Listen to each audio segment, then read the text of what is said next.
પ્રાચીતીર્થ ખાતે રિવર લાઇનિંગની કામગીરીનું ખાતમુહૂર્ત કરતા સાંસદ રાજેશભાઈ ચુડાસમા।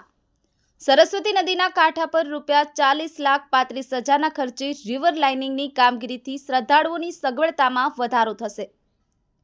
ગીર સોમનાથ જિલ્લાના સૂત્રાપાડા તાલુકાના પ્રાચી ગામે આવેલ શ્રી માધવરાયજી ભગવાનના મંદિરમાંથી પસાર થતી સરસ્વતી નદીના કાંઠા પર લાઇનિંગની કામગીરીનું સાંસદ રાજેશભાઈ ચુડાસમા તથા મહાનુભાવોની ઉપસ્થિતિમાં ખાતમુહૂર્ત કરવામાં આવ્યું હતું। કાશી કરતાં પણ સવિશેષ મહત્વ ધરાવતી ભૂમિ એટલે પ્રભાસ તીર્થ ક્ષેત્રમાં આવેલું પ્રાચી તીર્થ। આ પ્રાચી તીર્થ વિશે કહેવાય છે કે 100 વાર કાશી અને 1 વાર પ્રાચી।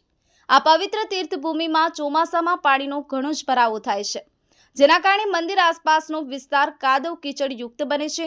રિવર લાઇનિંગની કામગીરી થકી મંદિરની આસપાસના વિસ્તારમાં પ્રોટેક્શન વોલ બનાવાશે, જેથી ધોવાણ થતું અટકશે, તેમજ પાર્કિંગ જગ્યાને પણ દુરસ્ત કરવામાં આવશે, જેથી કાદવ કીચડની સફાઈ કરવામાં સરળતા રહેશે।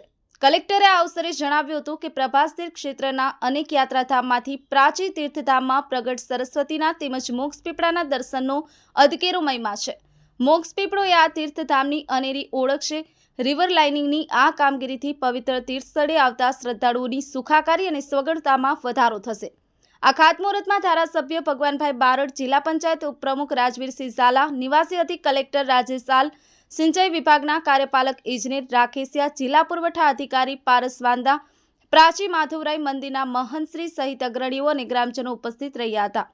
વોઇસ ઓફ ગીર ન્યૂઝ સાથે રાકેશ દવે, ગીર સોમનાથ।